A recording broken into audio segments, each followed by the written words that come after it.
കീവിൽ നിന്ന് നാട്ടിലേക്ക് തിരിച്ച മലയാളി വിദ്യാർത്ഥികൾക്ക് ദുരിതയാത്ര. പ്രത്യേക ട്രെയിൻ സജ്ജീകരിക്കുമെന്ന് പറഞ്ഞിരുന്നുവെങ്കിലും ഉണ്ടായില്ല.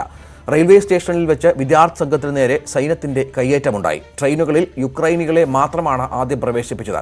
ഇന്ത്യക്കാരെ മാറ്റി നിർത്തുകയും ട്രെയിനിൽ കയറാൻ ശ്രമിച്ചപ്പോൾ കഴുത്തിന് പിടിച്ച് പുറത്തേക്ക് തള്ളിയെന്നും സംഘത്തിലുള്ള വിദ്യാർത്ഥിനി ആര്യ ന്യൂസ് 18 പറഞ്ഞു.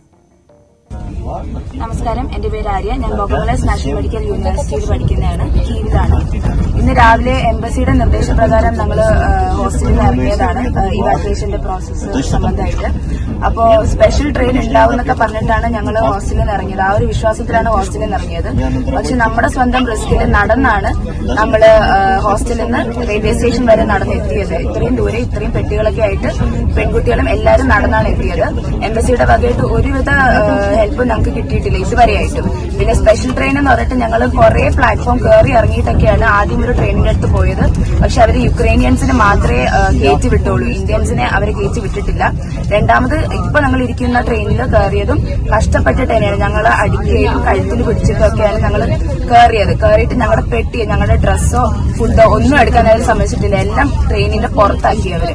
ഞങ്ങളിപ്പോ വളരെയധികം കഷ്ടപ്പാടിലാണ്. ഞങ്ങളിപ്പോ ലിബിബിലേക്കാണ് പോകുന്നത്. അവിടെ എത്തിയിട്ട് ഏത് ബോർഡറാണോ ഞങ്ങൾക്ക് തുറന്നു തരുന്നത് ആ ബോർഡറിലേക്ക് പോകാനാണ് ഞങ്ങൾ ഇരിക്കുന്നത്. എംബസിയുടെ വകയായിട്ട് ഒരു വിധത്തിലുള്ള ഹെൽപ്പ് ഞങ്ങൾക്ക് ഇതുവരെ കിട്ടിയിട്ടില്ല. ഞങ്ങൾക്ക് ഒരു പെട്ടിയോ ഫുഡോ ഒന്നും ഞങ്ങൾക്ക് എടുക്കാൻ പറ്റിയിട്ടില്ല.